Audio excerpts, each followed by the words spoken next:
Okay, let's see this in trigonometry. Finding a length of a side.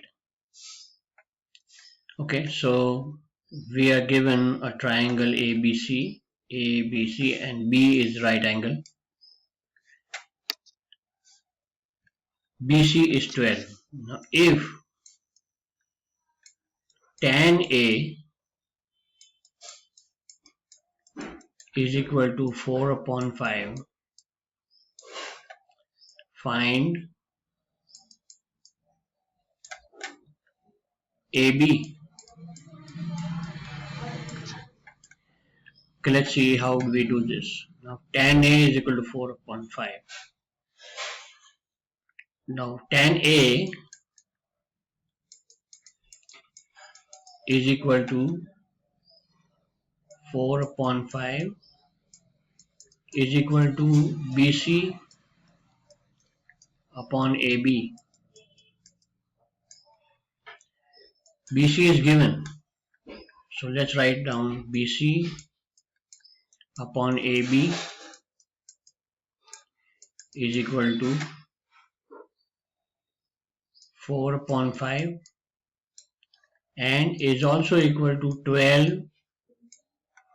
upon AB. So 4 upon 5 is equal to 12 upon AB. Let us take only this much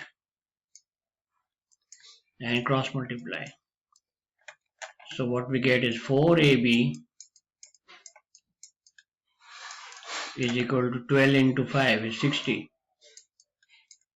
Or there is a better way of doing this. Let us just multiply. Let us just keep as it is, 12 multiplied by 5. So AB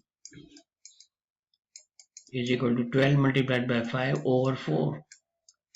4 threes are. So AB would be 15. This will be 15.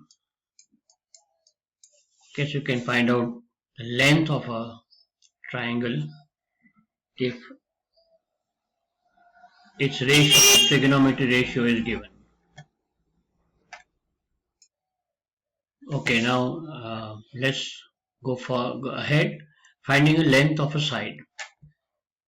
Given a triangle ABC, which is hypotenuse 6 root 2, find sine A. So sine A would be BC upon AC. AC is given, we have to find BC.